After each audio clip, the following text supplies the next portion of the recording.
Ini kita masih di Kalimantan Tengah, tepatnya di Sukamara. Jadi kita sekarang mau naik lagi ke arah ke arah kita ke bawah ke apa?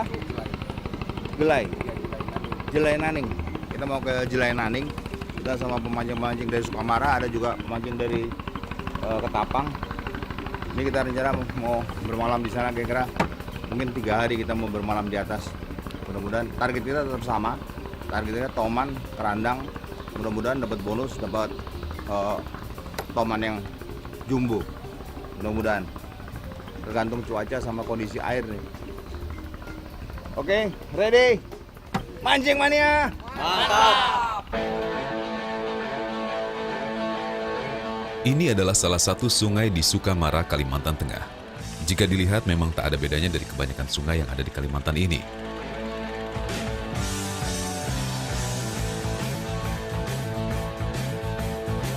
Sebenarnya jarak menuju spot mancing tidak terlalu lama, hanya saja sungai yang harus kami lalui sempit dan dangkal, serta cukup sulit untuk dilalui, sehingga waktu tempuhnya menjadi bertambah lama. Jadi ini kan kita naik perahu nih, perahunya cukup besar tapi nggak muat, jadi dia terhambat sama karena jalan terlalu kecil, banyak halangan rumput-rumput. Tuh ibu-ibu aja tuh jalan di rumput. Jadi kita estafet, kita pindah barang-barang ke sampan kecil ini. Oke, selamat jalan Pak ya. Taruh di pondok Pak ya, jangan taruh di lapangan Pak.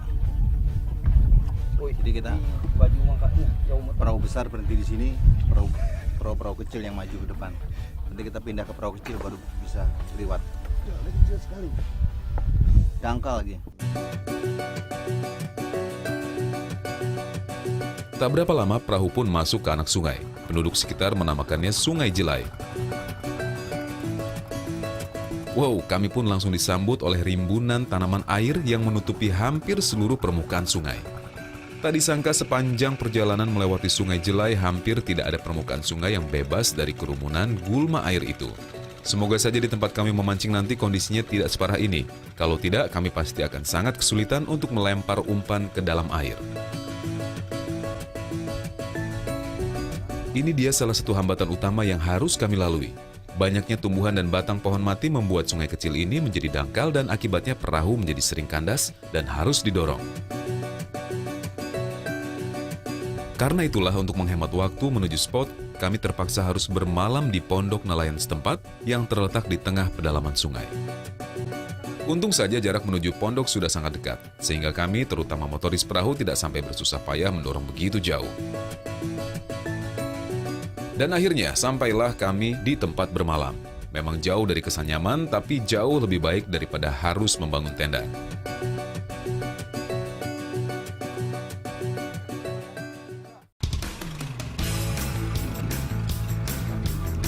Saat ini nanti pun tiba. Setelah selesai sarapan, tanpa membuang waktu lagi, kami langsung memacu perahu klotok menuju spot.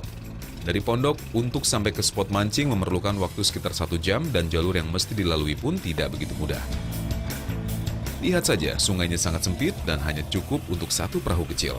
Selain itu, kami juga mendapat sedikit bonus tamparan dari daun-daun sejenis bakung air yang menjulur. Benar-benar perjalanan yang penuh tantangan. Hahaha. Dan setelah kurang dari 1 jam, semua pemancing akhirnya tiba di spot.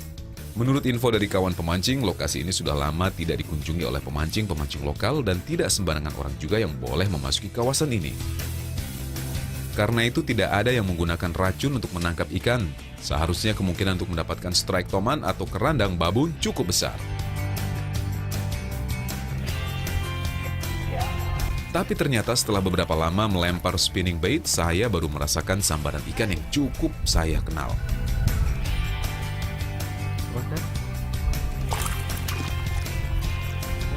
Ya, sesuai dugaan. Dari tarikannya yang khas, tangkapan toman pertama hari ini saya dapatkan. Sayang, ukurannya masih jauh dari target. Masih kecil dia. Mungkin berapa bulan nih umurnya ini? Paling 3 bulan. Alhamdulillah. Tomannya baru 3 bulan, masih kecil-kecil. Yang besarnya belum mau makan nih. Mungkin masih panas Pak. Oh, kadang ini mungkin karena masih panas. Ini jam 1 ini panas sekali. Mungkin nanti sore-sore ikan baru mau keluar. Oke, lepas. Mancing mania, mantap. Mantap.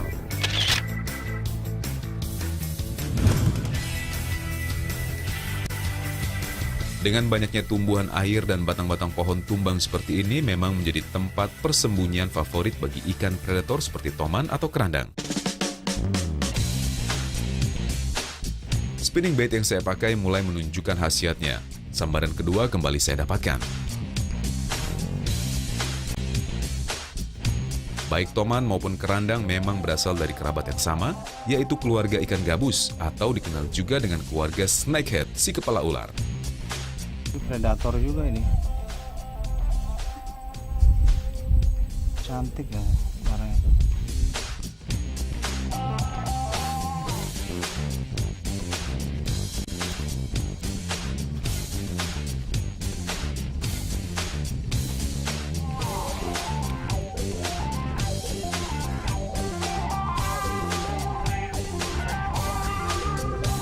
Setelah sedikit bergeser ke tempat lain, Jojon akhirnya mendapat sambaran ikan yang pertama.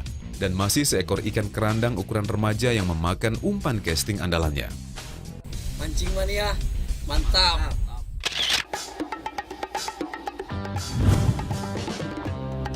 Baik ikan toman maupun kerandang sama-sama memiliki sifat predator dan kebiasaan berburu yang sama. Kedua ikan ini sangat tidak menyukai air bersuhu hangat atau lebih tepatnya terkena sinar matahari. Jika kondisi itu terjadi, ikan-ikan cenderung lari ke tempat-tempat teduh, seperti di bawah tanaman air, di bawah semak, dan lain-lain sambil menunggu mangsanya datang. Jika ada umpan atau mangsa yang mendekat, ikan akan langsung menyergap dan mengejar.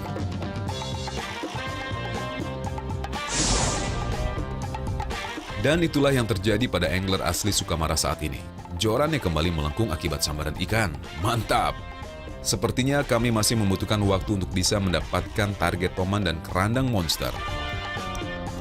Oke, mancing mania, mantap. Menjelang maghrib, kami pun segera kembali ke pondok. Semoga saja besok bisa tercapai target utama yang kami inginkan.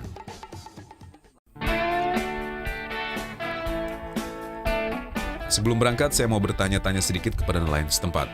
Siapa tahu mereka punya info spot mancing yang lebih mantap. Coba lihat, Pak. Banyak kah? Ya, agak lumayan lah. Coba lihat. Angkat banget, Pak. Lihat, Pak. Ikan apa ini? Tebakang. Tabakang. Ya. Ikan tembakang atau biasa dikenal juga dengan nama biawan memang cocok sekali menghuni sungai ini. Karena habitat favoritnya memang menghuni perairan yang berarus tenang, dangkal, dan banyak tanaman airnya. Selain itu, ikan ini sangat mudah berkembang biak. Makanya tak heran jika hasil tangkapan si ikan gurame pencium ini cukup melimpah. Jadi 4 hari itu bisa dapat berapa kilo, Pak? Kalau 4 hari itu dia punya bubu ini kan 40 biji. Jadi dalam 4 hari itu satu kali toko itu kalau 40 biji itu bisa mencapai 20 kilo. 20 kiloan? Iya. Ini, Pak. Oh, lumayan dong, Pak ya. Iya. Jadi bawa pulang bisa jual berapa? Bisa jual berapa untung? Cuman 10.000 1 kilo. Jadi 20 kilo itu kan cuman 200.000. 200.000 potong bensin sama makan segala macam ya untung Ya sisa 150-an ya. 100 gitulah lagi. 100 ya, Ya. pengeluaran bensin sama makan segala Iya. macam ya. 4 hari. Ya. Tapi ditinggal aja kan, nggak ditunggu ya. Iya. Lumayan juga dia. Oke. Baik, Pak ya. Ya. Yuk.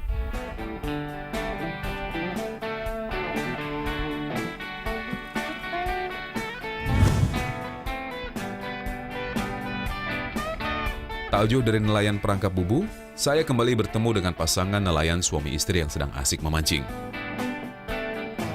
Inilah satu bukti kearifan lokal dari warga setempat. Meski tahu bahwa sungainya memiliki hasil ikan yang melimpah ruah, mereka masih memilih peralatan tradisional dan tidak memakai cara-cara yang instan seperti racun atau setrum. Mantap! Dia mancing pakai umpan ulat daun pisang dia. Ini ibu ini. Dapat, katanya udah dapat banyak ya. Jadi dia suami istri bertahan di pondok sini bisa 3-4 hari berdua mancing. Kadang-kadang satu pulang bisa bawa berapa kilo? Sekitar 30-an, tapi ikannya campur-campuran. 30 kilo ikan campur. Baung, Baung. kepar. Bisa dapat penghasilan berapa? 30 kilo jual bisa berapa? Kalau 1 kilo itu Pak 25. 1 kilo? Mahal juga. Penghasilan bersih berapa? Oh, dapat lagi nih, Bapak.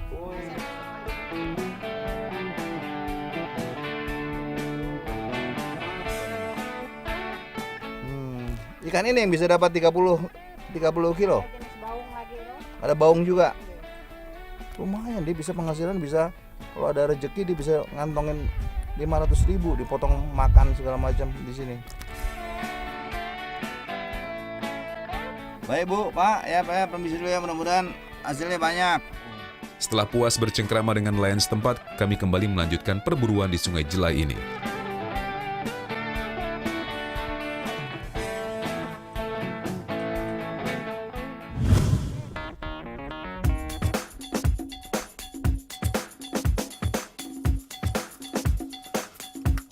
Tidak memakan waktu lama, Jojon berhasil sukses mengangkat ikan pertamanya pada pagi hari ini.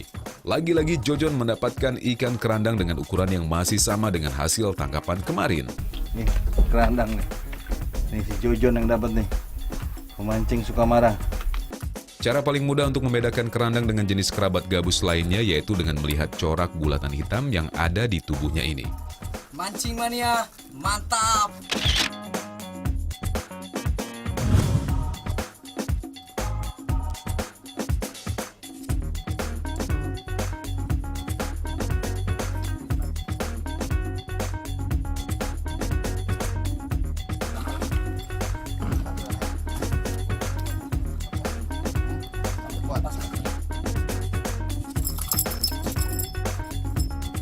Kerandang lagi, jadi memang di sini nih karena dia masih banjir, jadi yang ada di daerah lahan Kambuti di sungainya kebanyakan kerandang. Apa namanya, teman-temannya dari tadi pagi nggak mau makan dia, kerandang aja yang makannya. Mancing mania, mantap.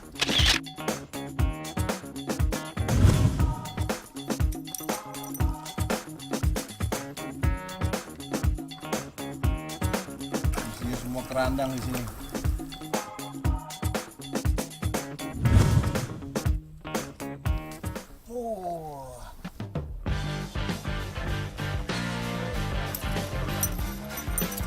Mengherankan memang, setelah puluhan kali melempar umpan casting, sampai hari kedua pun belum ada di antara kami yang berhasil mendapatkan ikan target dengan ukuran jumbo. Dia mantap. Memang ada beberapa faktor yang mungkin bisa mempengaruhi hasil pancingan kami. Yang pertama adalah skill pemancing melempar umpan tepat di dekat tempat persembunyian ikan. Yang kedua adalah jenis umpan yang digunakan, karena meski jenis ikan yang dipancing sama, kebiasaan makan ikan justru berbeda di masing-masing wilayah perairan. Yang ketiga adalah suhu air yang bisa mempengaruhi nafsu makan dan keagresifan sang predator. Dan yang keempat tentu saja keberuntungan.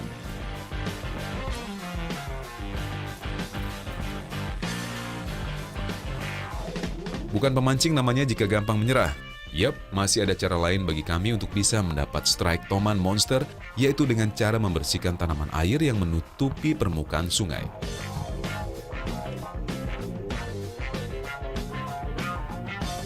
Itu tadi di belakang permukaannya tertutup sama siapu. Orang sih bilang nih siapu, saya sini nggak tahu nih sebenarnya bahasanya bahasa apa nih.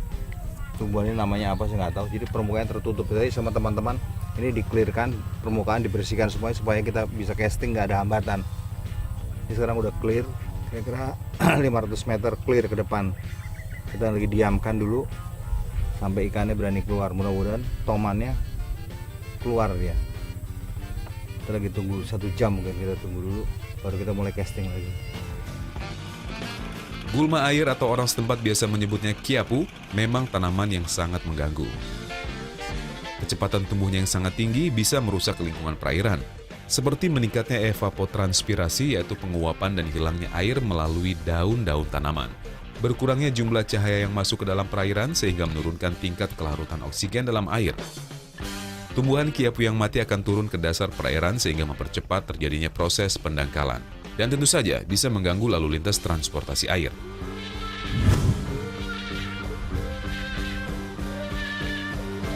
Sebelum kembali ke kota untuk menuntaskan rasa penasaran, kami mencoba casting di pinggiran sungai utama.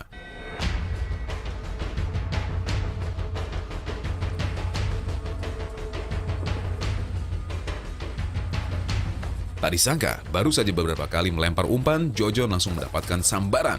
Dan kali ini perlawanannya cukup kuat. Mantap!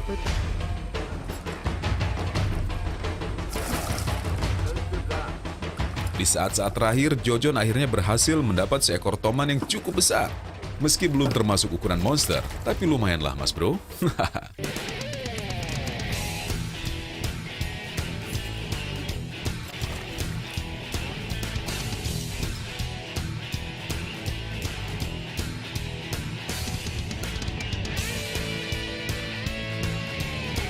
Mancing mania, mantap.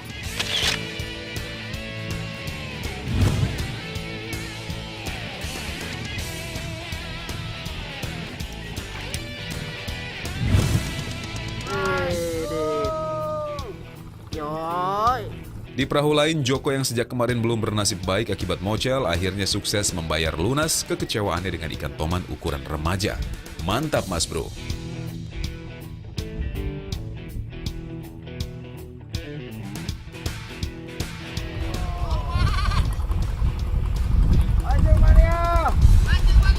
Mantap.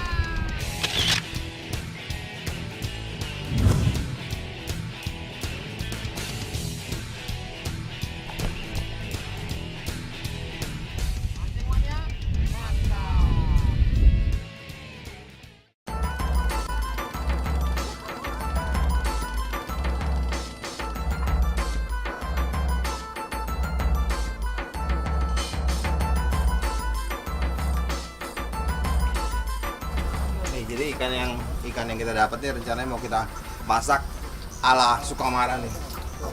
Ini nih, toman nih. Kita dapat. Bu, bisa tolong masak bu. Jadi nih rencananya mau dimasak pakai ala sini. Jadi kita ada apa namanya rencananya ini mau masak pakai bulu ya? Iya. Mau masak bulu. Jadi rencana ini kita mau bikin dia kayak pepes tapi dimasukkan ke dalam bambu. Orang sih bilang bulu. Ya bu ya. Ini masakan tradisional Sukamara ya. Bu ditolong bu nih.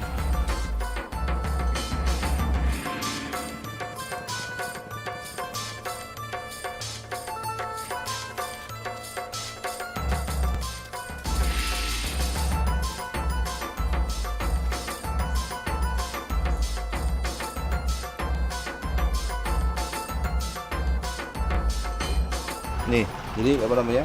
Ikan-ikannya udah bersih. Ini toman sama gabus. Ini sebagian gabusnya dipotong-potong nih.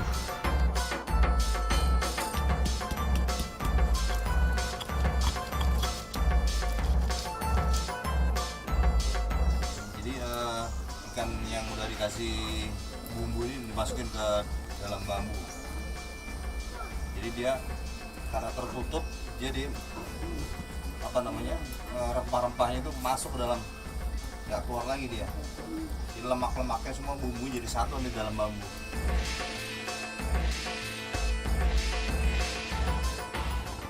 Wih mantap. Ini kayak rasanya mantap ya.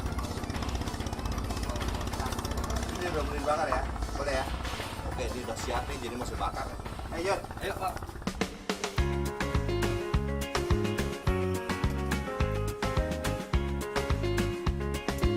Selain rasa dagingnya yang lezat, keluarga ikan gabus juga memiliki manfaat yang sangat besar bagi kesehatan tubuh. Seperti yang telah diketahui secara umum bahwa daging keluarga ikan gabus kaya akan kandungan albumin, yaitu salah satu protein penting yang dibutuhkan tubuh manusia setiap hari, terutama dalam proses penyembuhan luka.